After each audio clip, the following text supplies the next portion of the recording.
we finally have DENIA's kit released by Kuro, and you can tell why she is one of the units of the anniversary. Incredible animations and design, synergy with some of the better teams in the game, but with the Cyberpunk collab coming, the question that everybody has is DENIA worth the rest rights? Let's analyze her kit and respond to that question together. Let's go! Okay, so here we have DENIA's description.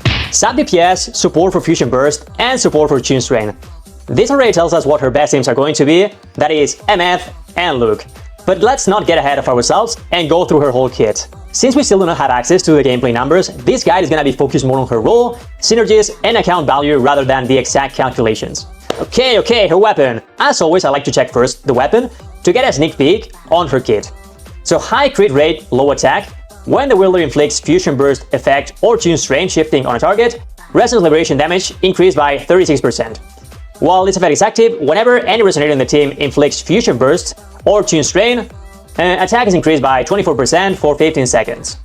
So basically her weapon confirms that her teams are going to be MF, Fusion Burst, and Luke, Tune Strain. This weapon looks, I would say, on the high end of the sub DPS character, but as always, it is more worth it to go for main DPS weapons.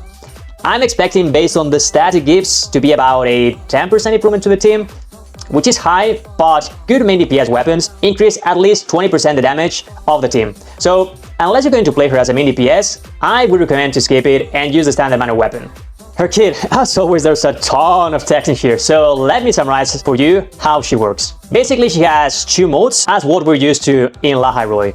One for Fusion Burst teams and the other one for Tune Strain teams. Her rotation and gameplay do not change much depending on what you're using, she just gives different buffs. I mean, after reading this, her rotation looks quite simple. We still need to know exactly how much Forte each one of her skill recharges, but it should be something like this.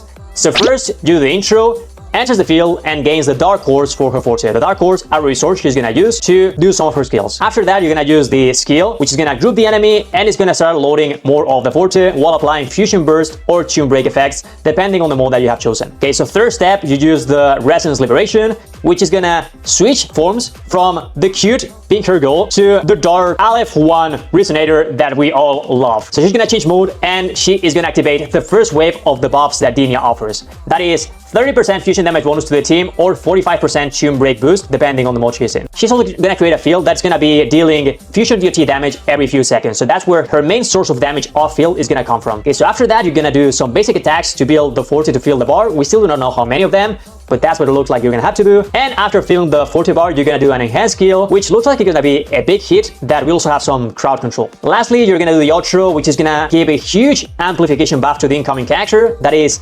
60% Fusion Burst damage amplification or 40% damage amplification if the incoming character uses Tune Break, or 15% if it doesn't. So here you have the summary of her buffs for each one of the modes.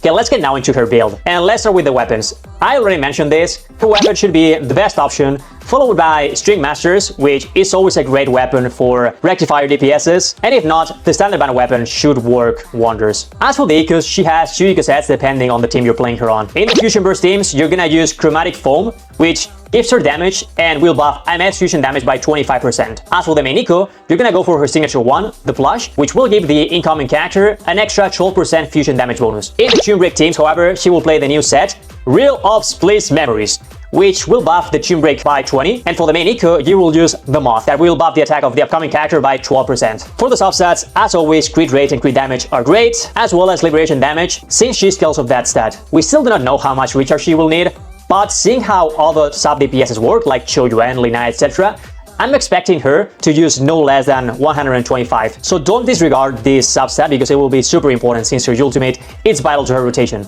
Let's get now into her teams.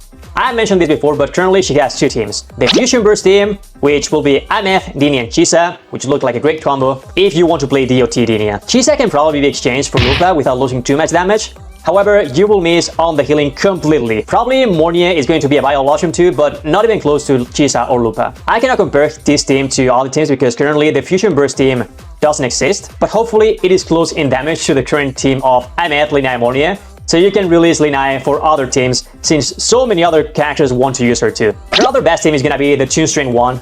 Here, Luke gets finally his last teammate, Luke, DENIA and Mornia looks like a strong combination that will allow Luke to get closer to the rest of the DPS of Laharoi. Seeing her buffs, a 15% increase to the damage of this team could be viable if her personal damage is good enough. However, Mornia is really important in this team.